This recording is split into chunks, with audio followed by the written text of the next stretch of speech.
ఏంటి మమ్మీ ఇది తెచ్చి ముందర పెట్టినావు? అయ్యా ఇది ఉండ్రాళ్ళు చేయడానికి పాకం పట్టి. ఏం చేయడానికి? ఉండ్రాళ్ళ చేయాలి. ఉండ్రాళ్ళ కంటే ఇదేదో పాకం. ఏమేమి పెట్టినావు ఇందులో? బియ్యపిండా? బియ్యపిండి బెల్లం. బియ్యపిండి బెల్లం కలిపి పాకం పట్టి కొంచెం యాలక్కాయలు వేసిందంట ఫ్లేవర్ కోసం, ఉండ్రాళ్ళ కోసం. ఎందుకే ఉండ్రాళ్ళు? వినాయక చవితి కూడా అయిపోయింది కదనే. మొన్న ఎప్పుడే చాటలో తుమ్మితే ఉండ్రాలు చాట్లో పోయాలా?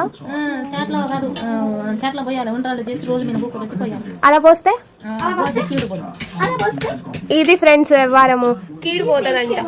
చాటలో పొరపాటును కూడా మీరు కూడా తుమ్మకండి. తుమ్మితే కీడంట. కీడైతే ఇలా ఉండ్రాలు చేసి ఏడ కూసోబెట్టి పోస్తారంట. చూసినారా విడ్డూరం ఎలా ఉందో? ఇది పరిస్థితి. చిన్నప్పుడు ఎప్పుడో చేటలో కూర్చొని తుమ్మితే అది కీడని మా మమ్మీకి ఇన్ని రోజులు తెలియలేదంట. ఇప్పుడు తెలిస్తే దానికోసం తనకి చేత కాకపోయినా ఉండ్రాలు చేసి ఆ కీడుని ఎట్లయినా పోగొట్టాలని చూస్తుంది.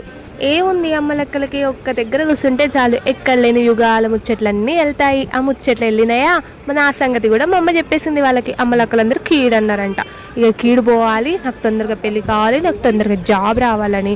మా అమ్మ పడేతంట అంత ఇంత కాదు అన్నమాట. సర్లేలే అమ్మ నమ్మకాన్ని ఎందుకు కావద్దు అని అమ్మ నమ్మకానికి రెస్పెక్ట్ ఇచ్చి నేను కూడా ఏం మాట్లాడకుండా వాళ్ళు చేసినట్టు చేయించుకున్నాను అనమాట.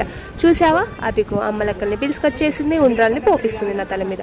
వాళ్ళు పోసేదితో పోయకుండా తొందరగా పెళ్లి కావాలని దీవిస్తున్నారు.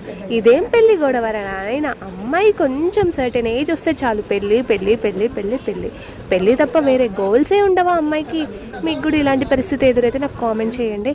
సరే, మీరు ఎప్పుడైనా ఇలాంటి పరిస్థితి ఎదుర్కొన్నారా? అదే కీడు లాంటివి ఎదుర్కొంటే నాకు కామెంట్ చేయండి. Thank you for